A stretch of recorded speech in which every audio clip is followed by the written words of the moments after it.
Afternoon, everybody, and FYI, Courtney, it's still nervous now, actually. So it's great to be here. Are you having a good day?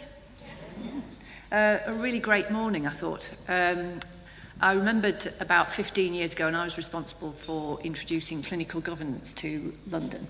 And we always used to go to the IHI European Conference, which was in places like Amsterdam and Bologna and that sort of thing, and listen to people from Harvard and Don Berwick sort of talking about data and SPS charts. And isn't it fantastic that we've heard that this morning from your clinical leaders here in Northern Ireland, who are actually delivering this all for themselves. So a really fantastic achievement, and it hasn't taken us that long to get there, so I think that really gives us a bit of hope for the future. Just one other thing to share. I was talking to your colleagues from the Royal College of Midwives, so we had the Royal College of Midwives Awards yesterday, and Northern Ireland came away very well from that with the Midwifery overall Midwife of the Year Award and the Leadership Award. So congratulations to those.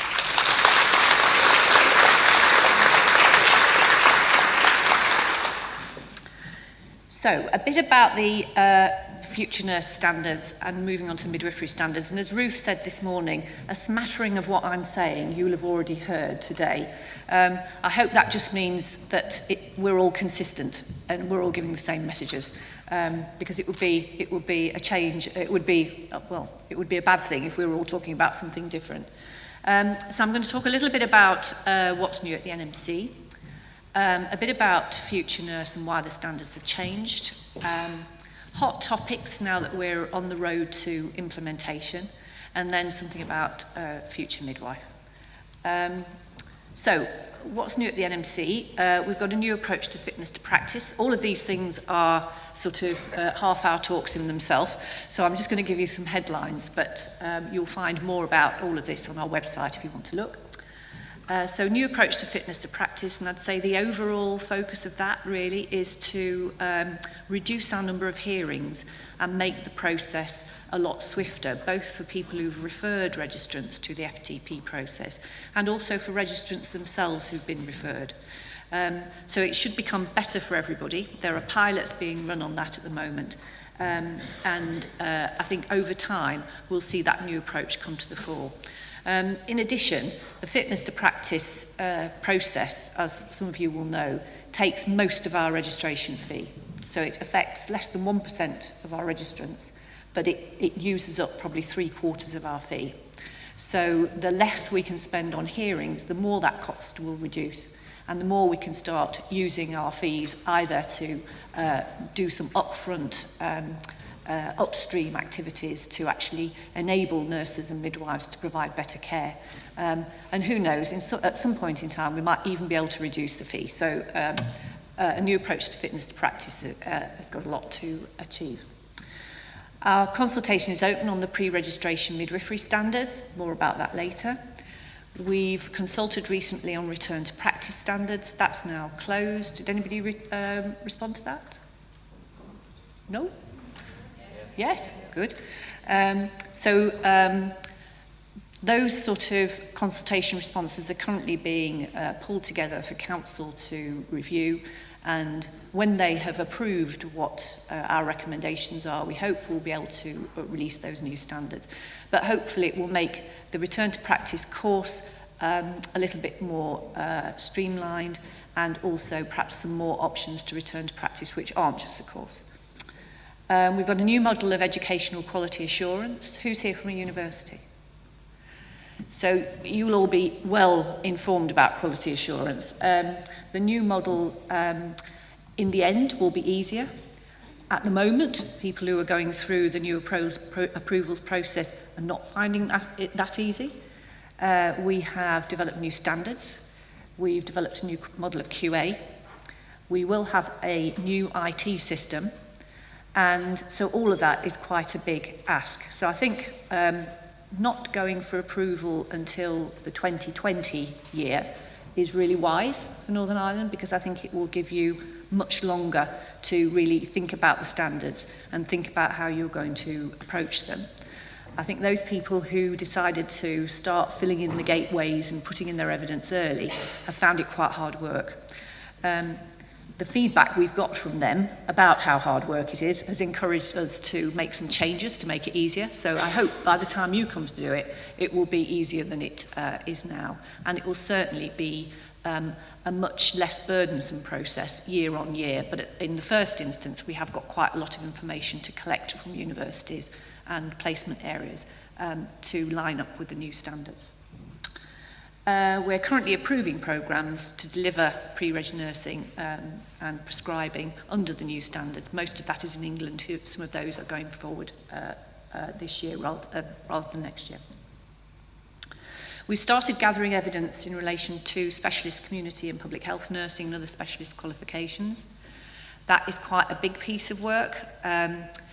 No answers yet, no plans. What we do after the evidence gathering phase is then start to engage with people and talk to our council about the future of that project. So we've started the process, but don't hold your breath at the moment because it will be quite a big one and we don't really know which direction that will go in until we've started to engage a little bit more.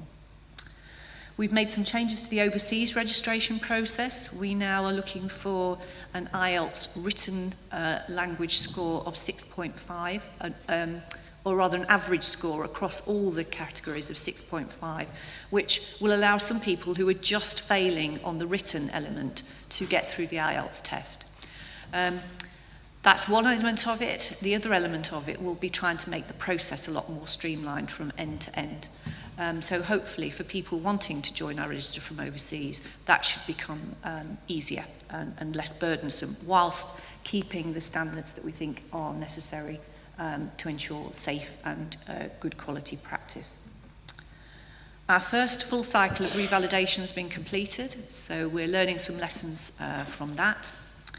The English Nursing Associate Register opened at the end of January. And last but not least, we have a new chief executive in Andrea Sutcliffe, and she started in the middle of January. And I hope she's getting sort of air miles or travel miles because she's done all the 4 countries of the UK already. She's been to Northern Ireland at least once. She's having a fantastic time, really enjoying meeting everybody. But all these previous things that we've achieved were really in our 2015 to 2020 strategy. So Andrea is coming at a time when we're going to be thinking about a new strategy. And Andrea is very, very much into communication, engagement, co-production. So you'll definitely be hearing more about that in Northern Ireland. And I'm sure you'll be invited to take part in how that shapes up.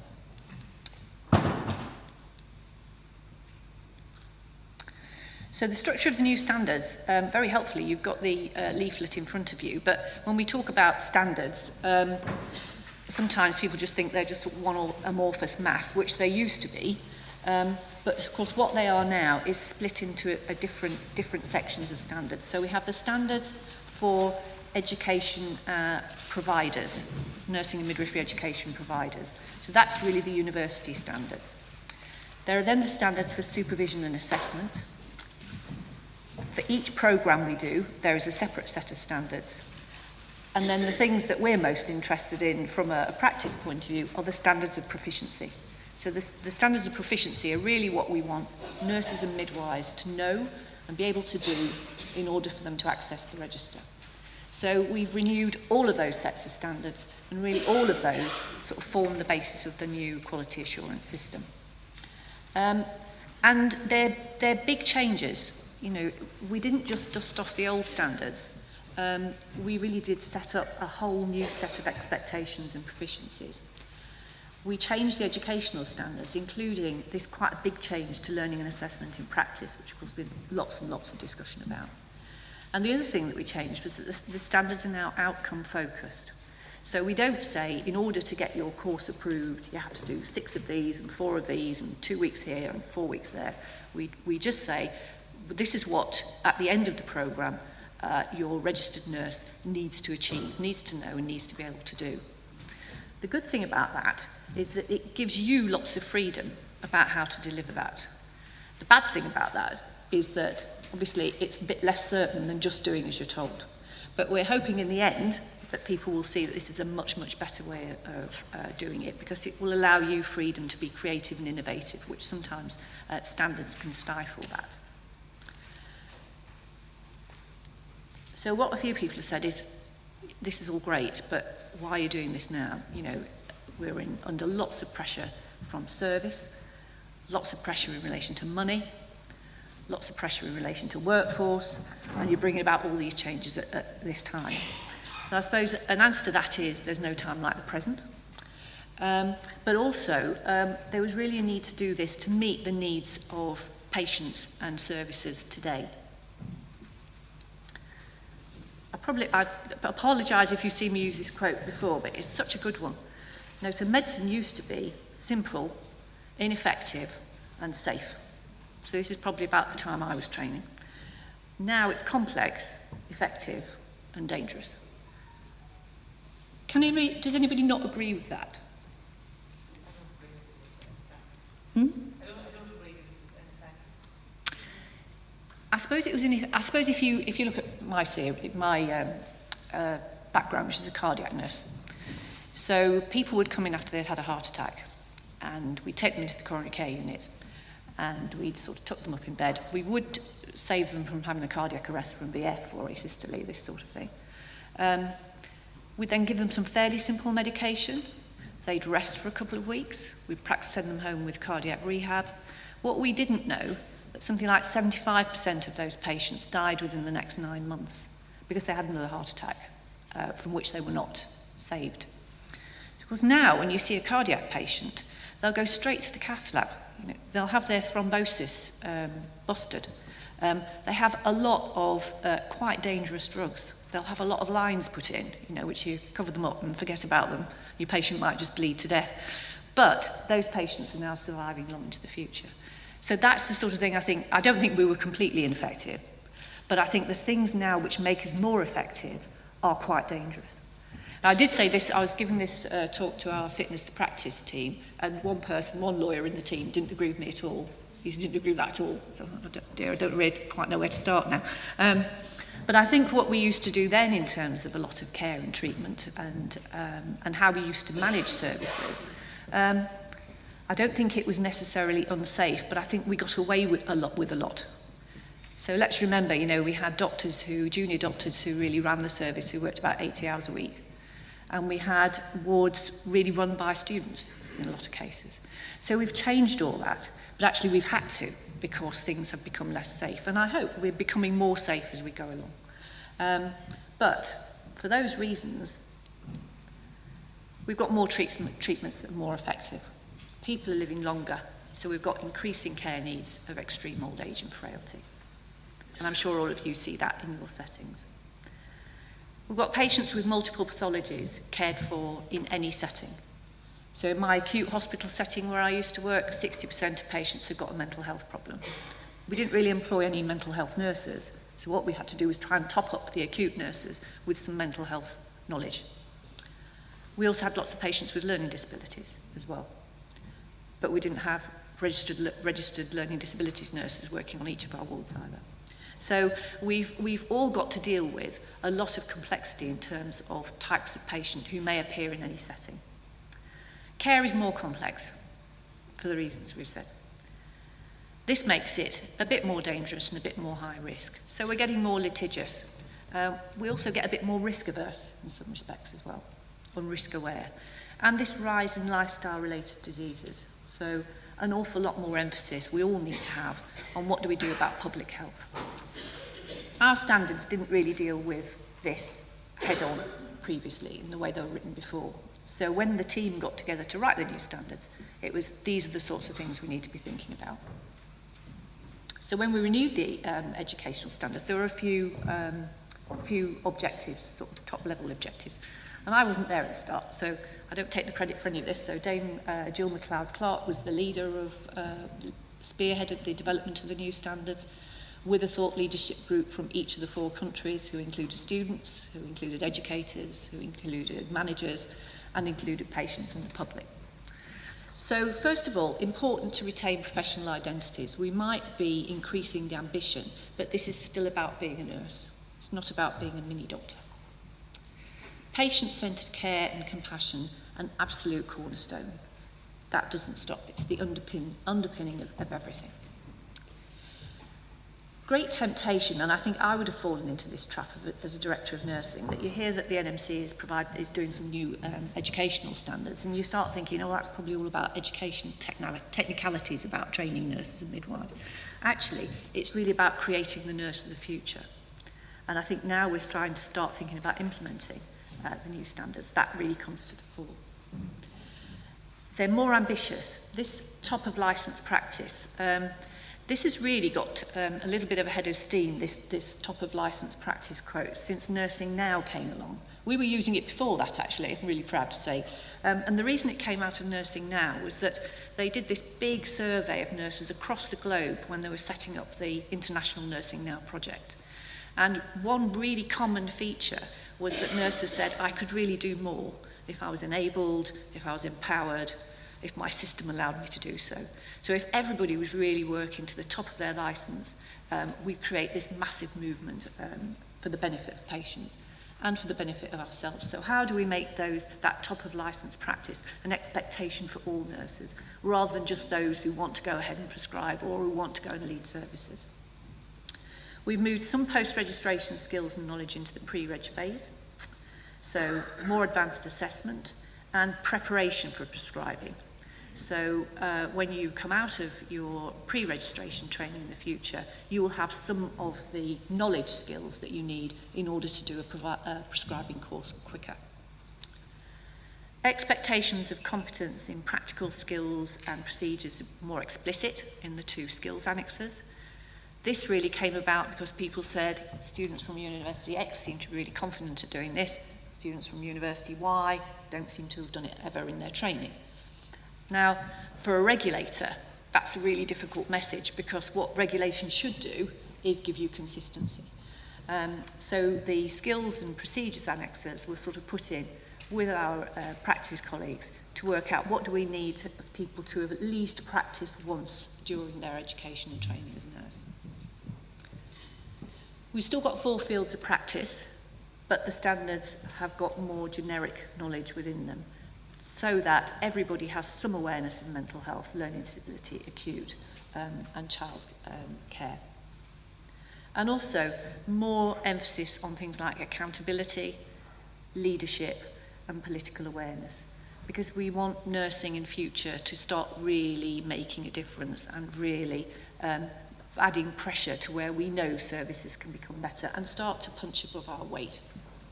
So that was the sort of thing that when we heard groups talking about what do we want from new professional nurse standards, these were the sorts of things that they were talking about. And this is what we ended up with, and I'm sure some of you have seen it by now. So we've hopefully got 7 really discrete platforms, each of which look at a different element of practice, starting off with accountability, a whole platform on promoting health, assessing needs, providing care, leading and managing and nursing in teams, improving safety and quality, so people learning about quality improvement methodologies to some degree in their training as well, not necessarily becoming an expert, but learning about it. Care coordination across boundaries, across different settings, and then the 2 skills annexes, one of them really focusing on communication and relationship management, and one focusing on nursing procedures. So in a nutshell, that's the future nurse proficiencies. So, hot topics. The 4 fields of practice. How do we get 4 fields of practice? We've got generic standards, but we've still got 4 fields.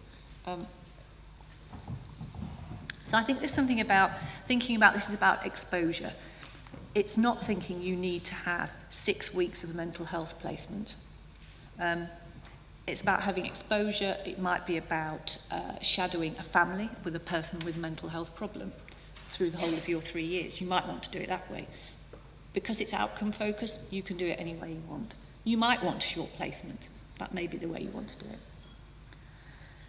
We do know that because we've got 4 fields of practice, obviously you need a greater element of skill in mental health if you're a mental health nurse than if you're an acute nurse. So it's a little bit about working out what's reasonable and what's useful amount of knowledge for an acute nurse to have in order to cope with the level of mental health interface that that person will have. And think outside the box. So I was talking to a university in the Midlands, and they were saying we'd like to do some placements that help people understand everything around social prescribing. We'd like to have some placements which actually put people in community centres and social entrepreneurships, that sort of thing. That should all be possible, and it should all be possible to expose your future nurses to some of those skills that we've got in the standards. But really, it's up to you how you want to do it. Some of these environments might not have any registrants. Now, we've got a standard in there which say that people have to be supervised by a health and social care registrant. So where are you with a teacher?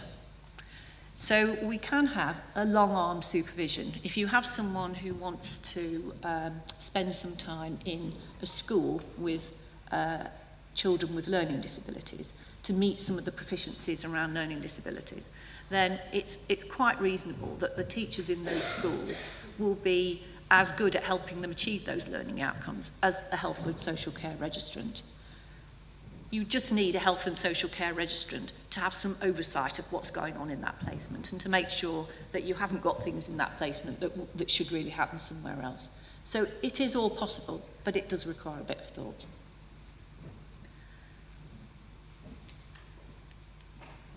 Practice assessment document. So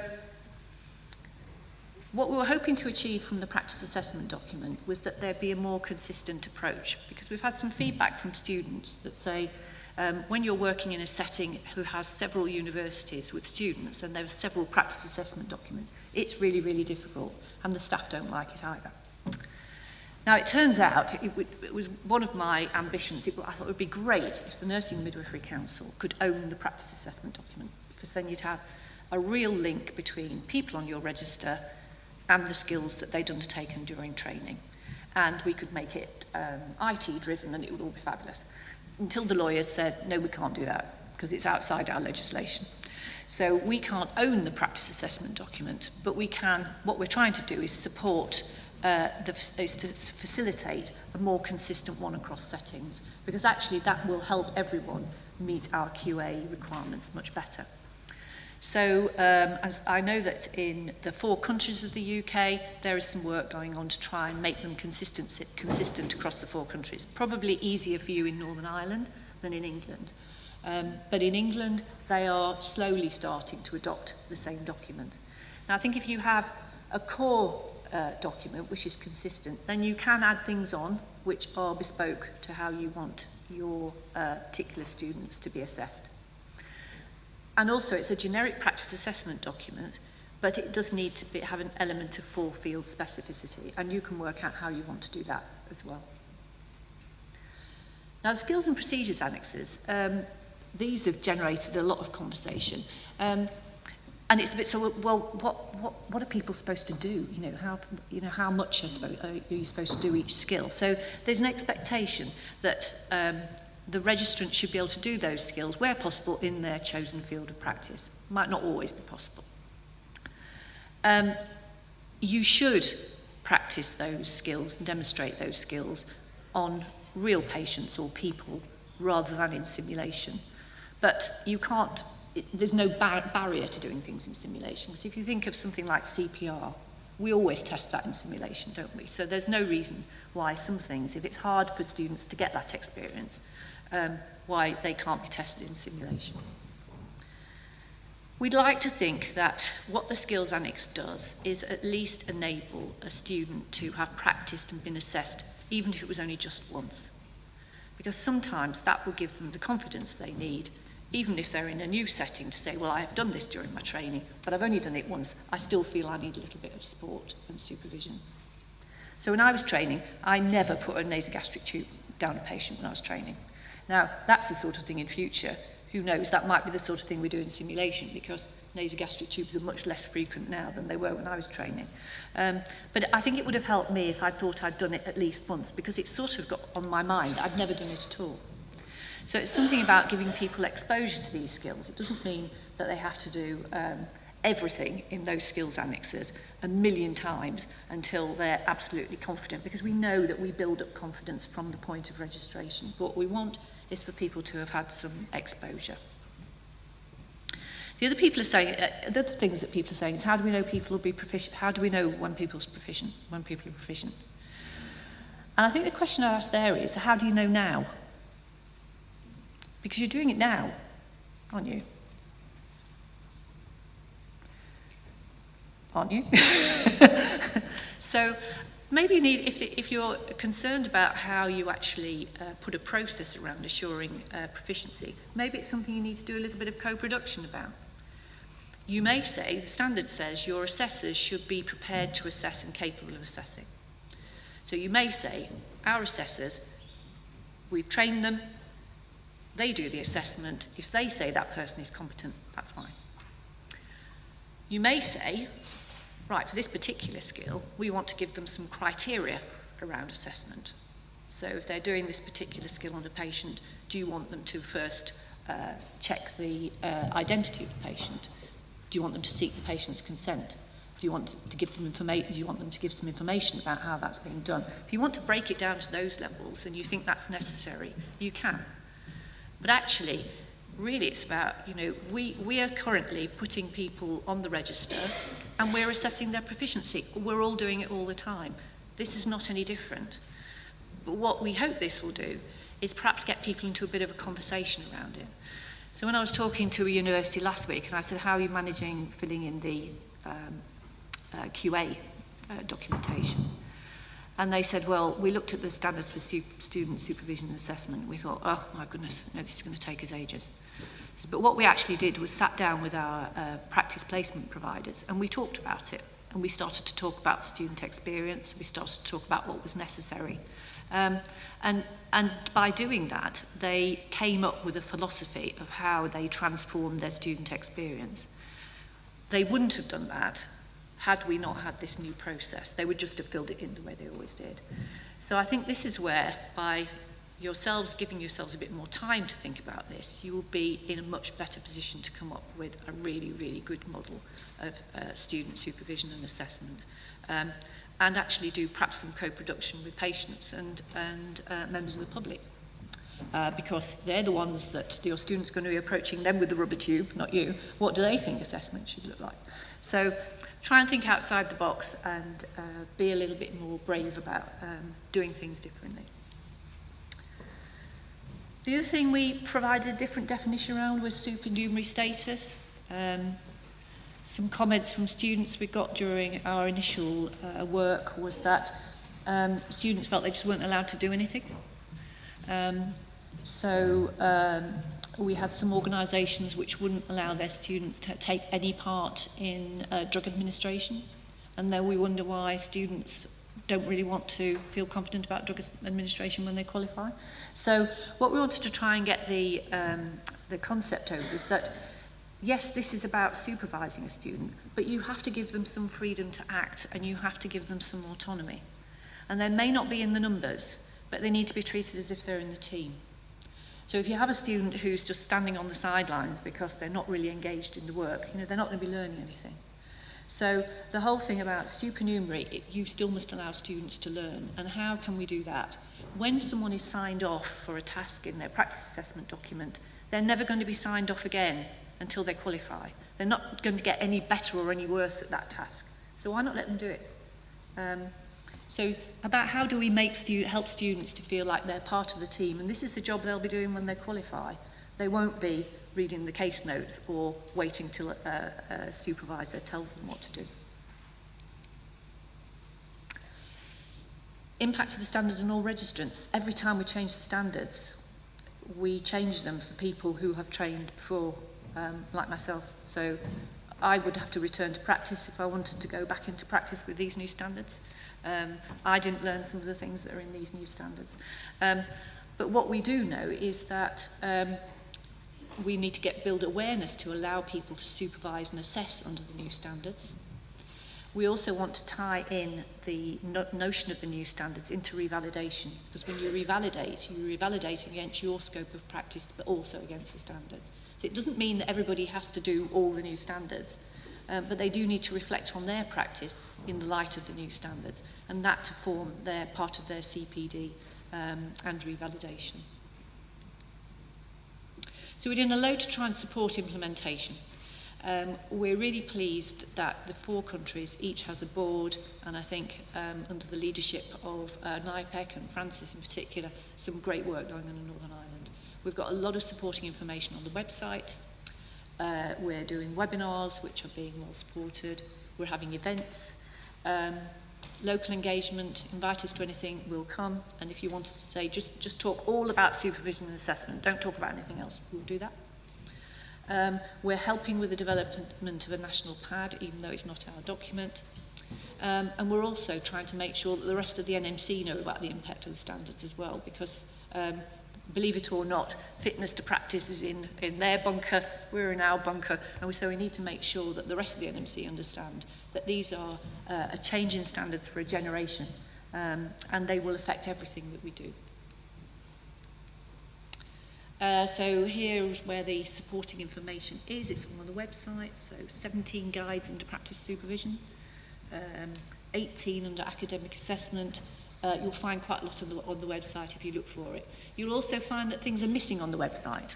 And if you find things are missing that we ought to produce, let us know. Or tell Francis. And through the 4 country boards, we will produce what you want.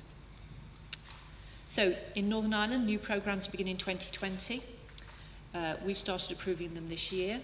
So I think the things to think about are you ready? You know, are you working in partnership with your university? Do you know who your assessors will be? Do your clinical areas know about the new arrangements? Do you know where students are going to go for all those proficiencies? Where in your organisation could they learn those proficiencies, and what are the gaps? And 2020 is only next year, but we're only in March.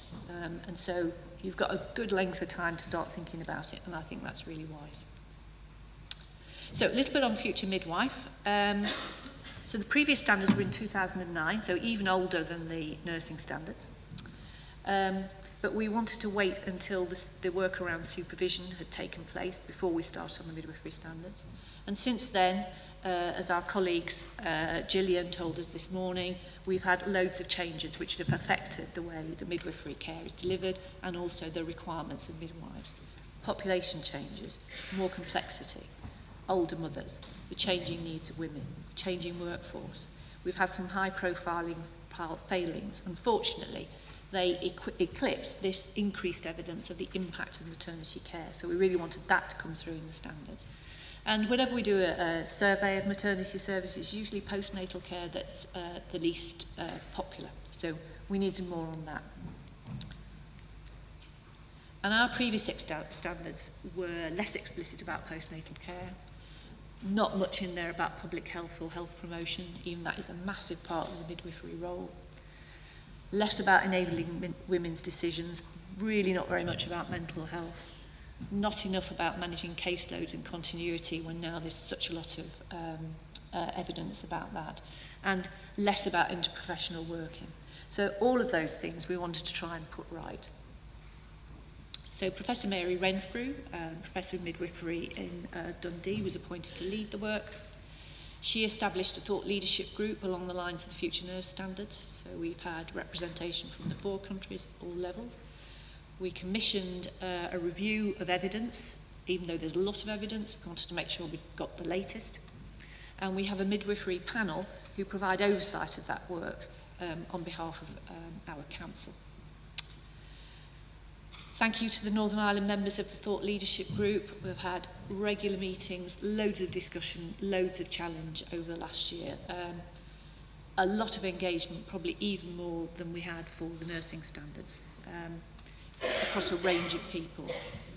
We've had already more than 600 people have participated through discussion, and that was before we actually opened the consultation. And the great thing about this, even though there was a possibility that views about how midwifery care should be delivered could be quite polarised, actually there was a massive amount of alignment between what the evidence said, what each of the 4 country strategies had in terms of aspirations for midwifery in the future, the findings of different reports, and our stakeholder views. So nirvana, you know, everything is in alignment, everything is in agreement. I think there was an expectation at the start that the future nurse and the future midwife standards, somehow we'd have a sort of like consistent approach to both of them. But it's not at all. And this has emerged over time, and I think it's really important. So the structure of these standards is bespoke to midwifery. And it's something, therefore, that we want midwives to recognise and own and not see it as similar to the nursing standards. So a very, very different structure. But there are some generic proficiencies in there around accountability, around things like consent, around things like evidence. And so where the actual proficiencies are the same, we've kept the wording the same, because that is quite important from a regulatory point of view. There are some really fundamental differences in the nature of the standards. So we made the nursing standards more generic, so broader, if you like. What we've done with the midwifery standards is it's narrower, but they're much, much deeper. So a greater level of detail in a narrower spectrum, rather than the nursing standards were probably broader but shallower. And if we think about it, you know, for midwives, for doctors, you have Royal College standards which follow your initial registration. For midwives, you don't have that.